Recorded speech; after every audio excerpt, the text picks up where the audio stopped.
reporting live from the Red Carpet Studios in Memphis. Thanks for watching Conversations with Betty Lamarr.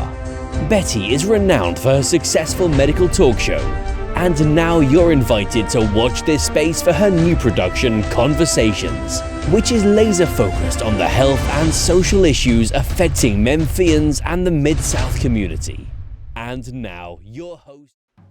Hi, welcome to Medical Talk. I'm Laura Scott, and we're here today for a very special edition with Miss Betty Lamarr, celebrating her 40 years in broadcasting. So, hi Miss Betty, how are you today? I am fine, Laura. How are you? I'm well, thank you. Thank you for being here. So exciting, celebrating 40 years. What an accomplishment. Yes. How did we get here? I mean, what led you to broadcasting and the 40 years in your journey? Well, it wasn't because I was a good cook. Okay, I remember that when we was in the opposite seats, right? Mm-hmm. Well, ever since I was a little girl, I always was attracted to radio. I was living in the country. Some people have heard my story. I was living in the country, Laura, and the only thing we had was a radio back then. There was no TVs then. If so, we didn't have one. So I dreamed, or I knew, if you will, that I would be, I call it a voice in the box. Mm-hmm. I just knew that I could hear these voices in this little radio thing, and I said, I'm going to be a voice in the box one day. So that started the dream. So I always feel like if there was a past life, I came from there and I just sort of showed up here, still knowing what I was going to do. So I was at Time Warner back then. A young lady asked me if I would model for her. She was going to be actually on TV doing what you're doing today. And so I said, yeah, I'll model for you, but because of my shyness and my PTSD, I can't do the runway and all that. There's just certain things if you have PTSD that you're just not gonna, you just can't pull off. You don't think you can pull off, let's put it like that, Laura. So I said, I'll model for you on TV, but it was just a little 30-minute show, and she just needed me to wear my own clothes, and she was doing something with St. Jude. And so that was a cause that was important, so I did it. So after we finished her little segment, the producers asked me if I would like to produce my own show. And I couldn't understand because she was the one that was talking on TV. I was just, I always say a clothes hanger, just looking pretty like you walking around in front of the cameras and, just wanting to hurry up and finish because I was scared to death, right? Because, all that stuff, I was anxious. So that's how it started. And I went home, looked in the dictionary, Laura, and to see what is a producer. I don't know.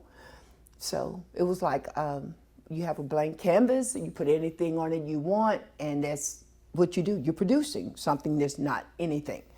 So I asked all the girls around me, because I know they like to model. All girls do, I said, okay, I can do this, because I know everybody would model, because I did it for this other girl, right? And so that's how it started. But it really started from a dream, Laura, and sometimes you just happen upon things and put that vision all together. But it started from that little girl in Sardis, Mississippi, just having a dream. Mm-hmm. That's incredible. So, little girl with only a radio, her voice box, to producing and creating her own show. Exactly. That's incredible. Now, you focus specifically on medical information and sharing that with the world. Can you tell me how you got into the medical world and why that interests you and how we got here with that regard? Okay. I'm gonna take you back a little bit. I started after I did the models, because that was my way of learning something I had no clue about other than a vision, a dream. Then I happened upon interviewing movie stars and entertainers that came into the city, like James Brown, the godfather of soul.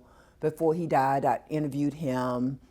movie stars, and we'll go into that a little bit later. But so my sister was diagnosed with breast cancer in her 40s, and she worked at Methodist, and she was always, worked in that medical environment.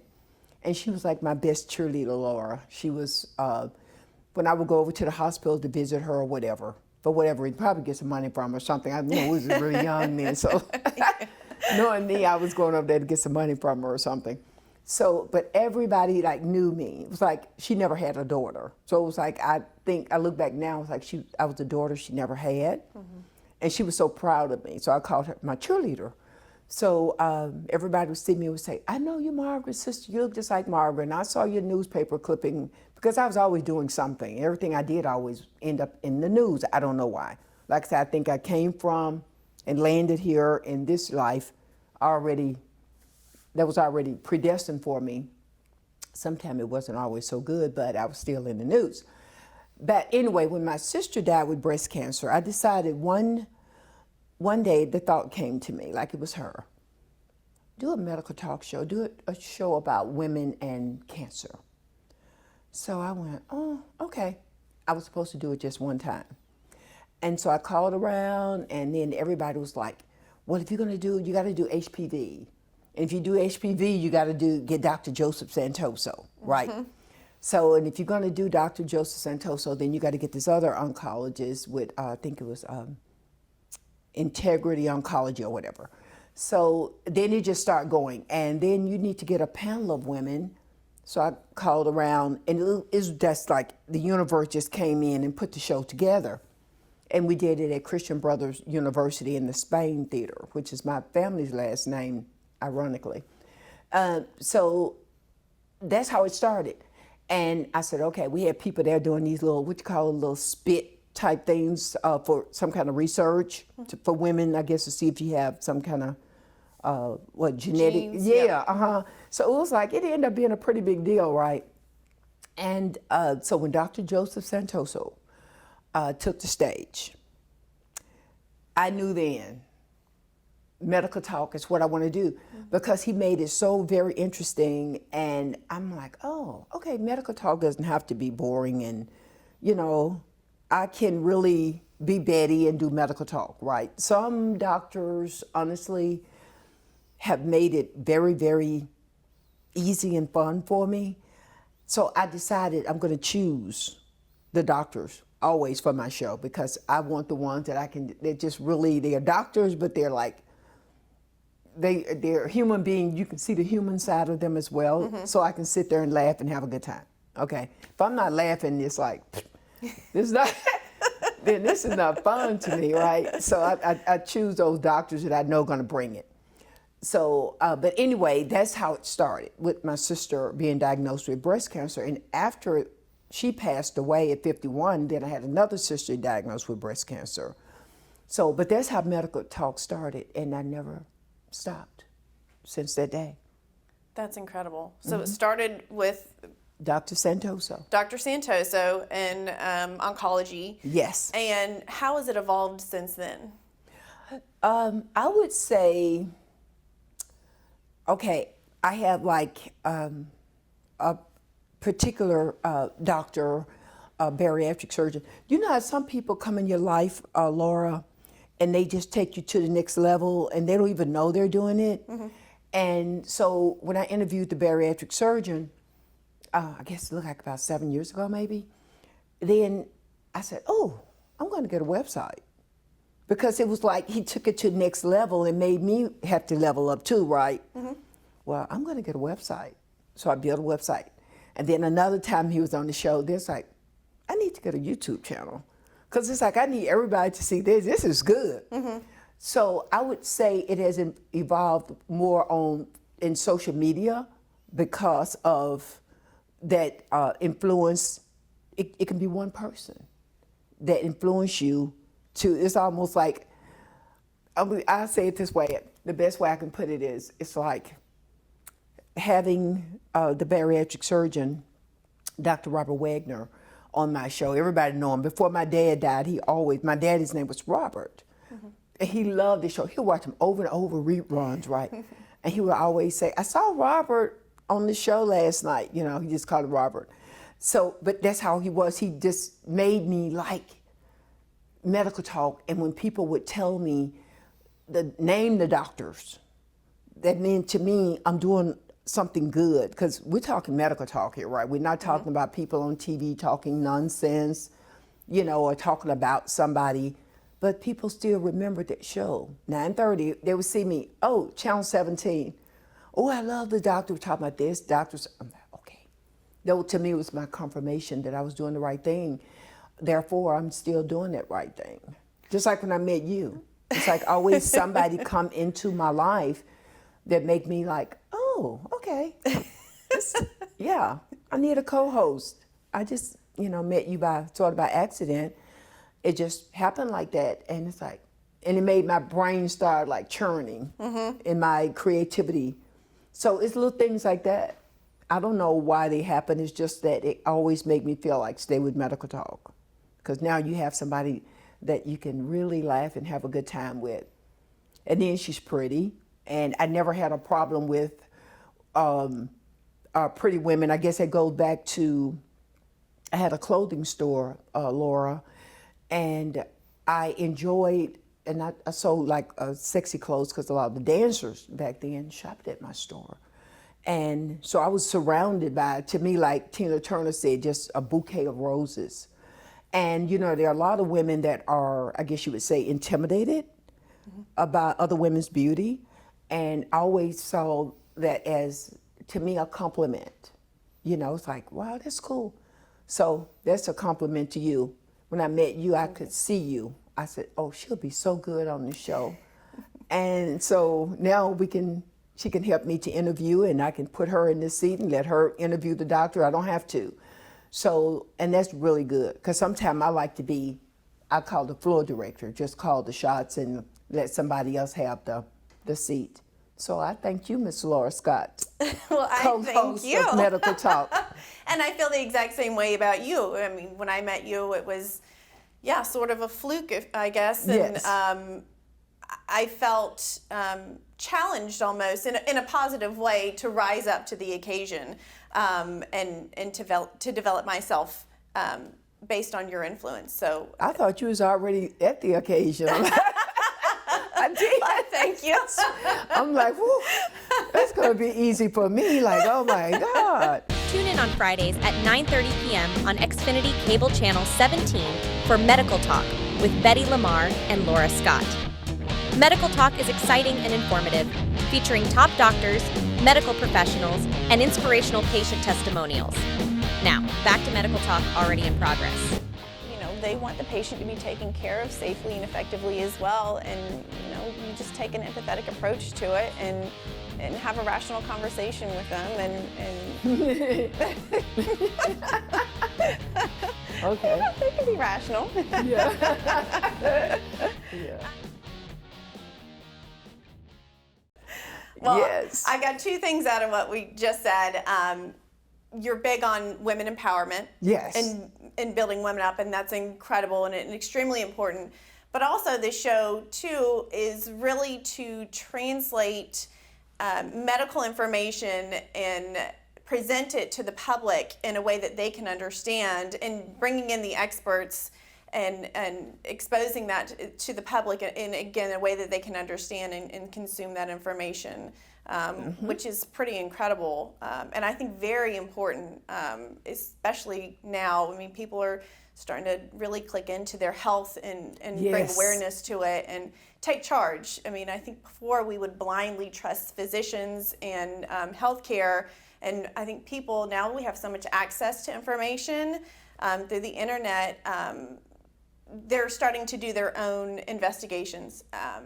However, you know, anything can be put on the internet. So having Yes. direct interviews with the experts to get real information is so important to the community. What you're doing is just incredible. Well, thank you. I think so. I feel that, you know, I've never mind my, you know, saying what my age is, because I'm just right around the corner from 70. And I know people my age, we're at that point in our life where, yes, we don't think we're invincible. We know the importance of learning. And I look at it like this. If I can sit there on TV and watch somebody on TV to give me free information about my health, then to me, that's a win-win. You know, I look at Medical Talk really, Laura, as a public service, if you will, because we're actually helping people. You know, the doctors are giving them their time to even sit in the chair to talk about what they do. It's not like they're getting paid to take the time out of their day, but they know they're helping the viewers to know to give them the tools they need to make healthier lifestyle choices. And that's what I really, really enjoy the most. Just feeling that you're doing something worthwhile in life. You're giving back. You know, everybody choose what they want their legacy to be. You know, I want mine to be that I did something good. You know, I always tell people that's one of the reasons why, you know, we have to talk about that too. You know, our upcoming shows with the transplant. Yeah, we're going to talk about that in a moment so we can let everybody know what our next series will be about. Today, we just want to tell them about it together. That the reason I decided to put my name on the organ registry is because, like I said, everybody has something they want to feel like it's their legacy. My legacy doesn't have to be, oh, she hosted a medical talk show or she was on TV, okay? That's why I need people like you, so I don't have to be on there sometime. We can still keep it going. I can just be standing over there saying cut, edit, all that kind of stuff.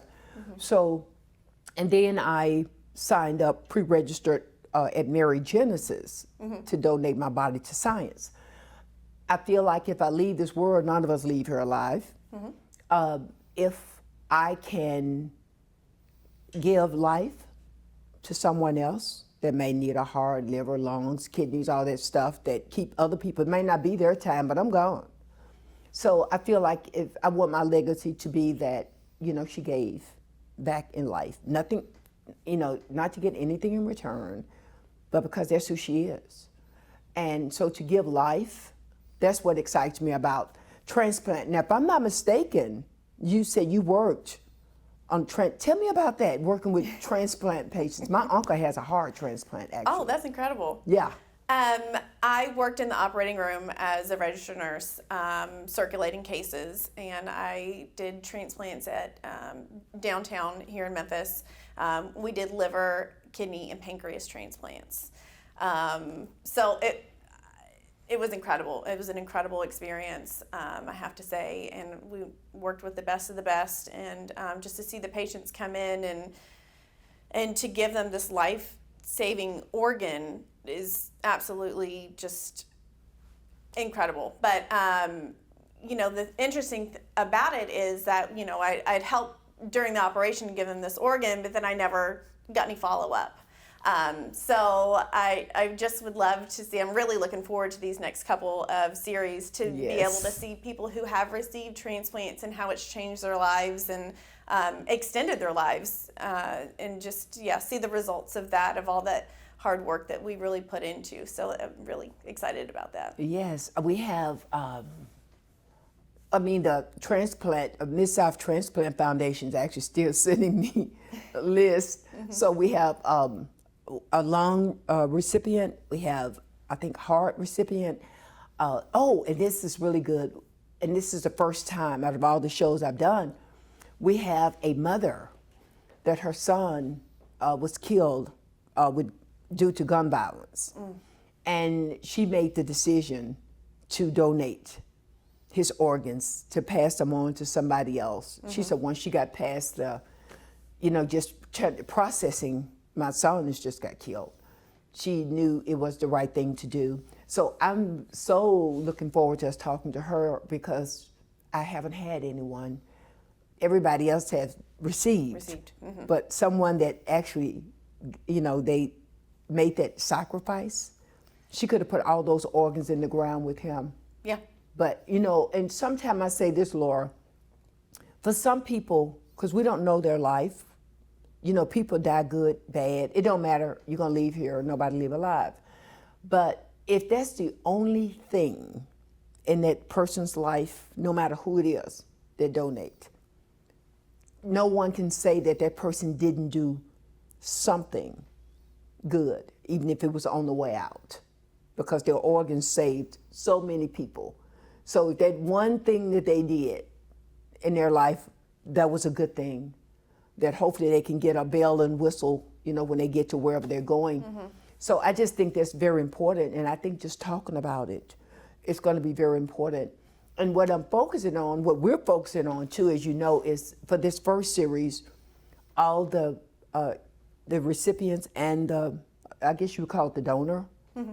Okay, she was a donor. Her son was okay, you got to teach me that. But anyway, they're going to be all people of color.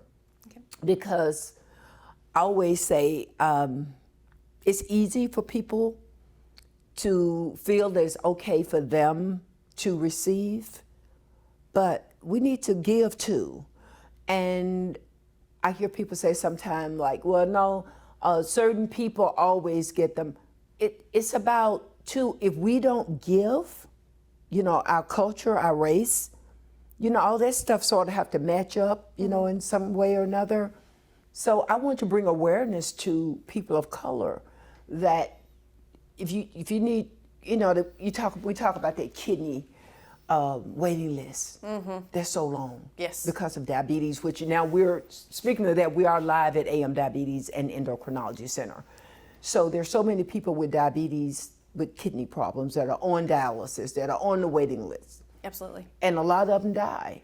It disproportionately affects the African American population. Exactly. So what this series is about right now is, trying to bring awareness to people of color that we need to give. We need to give more.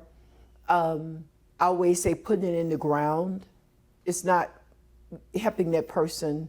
And like one of the ladies said that she was a liver recipient. She said, God don't need these liver, need all these organs. You just throwing them in the ground. He don't need them. Mm-hmm. And so she ended up with the liver, which saved her life. And she ended up going into the ministry and everything. She wasn't in the ministry before, but her life through that just changed her life completely because of somebody's, I would say, giving hope to someone else. So that's what when I think about legacy, going back to that, that's what I would like for my legacy to be. Not that I lived perfect, because there's no perfect human being, mm-hmm. but that I gave so somebody else could live would mean a lot, even though I may not know about it. My family would know. Well, how beautifully and eloquently put. Speaking of a life of service and giving, you were in the service, the military, yes, as well. Tell me a little bit about that. I just find that so fascinating. You're very. Such a beautiful, feminine woman to enlist. And what was your experience like that? My experience was really, I guess I would say it was good. It started back when my uncle was drafted into Vietnam. A little country man in Mississippi, young man, probably 18, 19 years old. And he was killed. And I will never forget, I was sitting outside in the country, we call it under the shade tree, mm-hmm. with my grandmother, because I used to always spend most of the time with my grandparents, because I always wanted to be an only child. And my parents had 8, so I knew when I went to Mississippi, they wasn't thinking about Mississippi, so that was my way of being the only child, plus I was getting all the perks of being the only child. So I would never forget, Laura, when that black car came up we had the little gravel roads in Mississippi, and this black car comes up. Yeah, I was a little girl, I never saw a car like that in my life, right? I'm like, okay, here's this black car, just never forgetting no dust flying behind it. And they came up and told my grandmother that Lynn was missing in action. I still wear my ball cap, POW, MIA. And so then they said, but I always tell you, don't give up now, right? Mm-hmm. And the next time they came, I was in Memphis, and they came to say that he was dead. He had got blown up by this, what they call a red trap. Okay. So we never saw any remains because he was blown up. So instead of my family, I guess you would say, running from the military, we sort of kind of to keep his legacy, because he didn't volunteer to go like we did. He didn't have no choice. And so my brothers, my cousins, most of us, my sister, we all joined to sort of keep him alive, because to honor him. Because he had to give his for this country. So I enjoyed it. I liked it. And I won't go into some things, but I went through, experienced some things. And you know how sometimes they say the universe can take something that was not so good? Because when you're in the military, I mean, you're in battle. You're going through some stuff, you know. You're not going in there because you don't think you might have to fight. But anyway, because of a service connection that I went through, they're taking care of me for the rest of my life. And I tell my brother, I said, you know, my uncle Lynn gave his life for the country, and now the government, the military, is taking care of me for the rest of my life. So it's almost like what was taken from him was given in some weird kind of way, right? Yeah. And at least 3 of us end up on that list where we're being taken care of until the day we die. And I always say, because my uncle, because we served because of him giving his life. And that was it. So that's what got me into the military, honoring my uncle in a weird kind of way. I think I was 18, because I had already enlisted. I had to wait until I graduated from high school. Oh, wow. Okay. So you enlisted while you were in high school? Yes. Okay. I just had to wait for graduation. I graduated in May of 74, and in June, we said in the military it's 3 June, not June 3rd, 3 June 74. Okay. I was on the plane heading to Fort Jackson, South Carolina. Well, what a testament to your strength and courage, especially after having someone drafted, a beloved family member drafted and passed away in the military. I mean, how brave for you to enlist. I mean, I think that would deter a lot of people and make them a little resentful towards the service. Yeah. What a testament to you. Well, you have to look at the service like you're doing, it's for the country. It's really not something you're really doing for yourself. I think it's the people that do that, it's something in you. You don't, it's not something you know why you're doing it, really. You're not doing it for the glory, for the money. You know you could get killed like my uncle did, but it's more about the country. And regardless of my history and the fact that I came from where I came from to get where I am, I love this country. I love this country. And I just that was my way of, giving back. So, saying I love this country. I do. And believe me, to volunteer for the military, not knowing if you're going to come back home alive, means you have to love this country, especially if you volunteer, Laura. They didn't make you go. Okay. I know. Yes. So that's how that all happened. It started with my Uncle Lynn Spann. Okay. So you went off to the military. Yes. And then when you came back, is that when you fell into broadcasting? No, I went through pageantry. And through pageantry, I think that's, in a way, sort of kicked off the broadcast. Because I was in pageants first. I was Miss Black Memphis, Miss Mid-America, Miss Shelby County. And that's incredible. Yeah, I was all those things. And then broadcast happened. And of course, Miss Laura Scott, because this is a 30-minute television program, I'm sure that you need to wrap that up and just tell everyone again what's coming up with the transplant. All right. Well, thank you everyone for being with us today. Our upcoming episode is all about medical transplants. We have donors and receivers coming on the show that we'll discuss. Very, very exciting, so please look out for that. And again, we're here to celebrate Miss Betty Lamarr, her strength and service to the country and to our community. And thank you so much, and congratulations on 40 years in broadcasting. Hello everyone, thanks for watching Conversations with Betty Lamarr. Conversations are focused on people like you doing things to uplift the city of Memphis. Betty Betty Lamarr invites you to watch this space Fridays at 9:30 p.m. on Xfinity Cable Channel 17 and her YouTube channel, Betty Lamarr Memphis.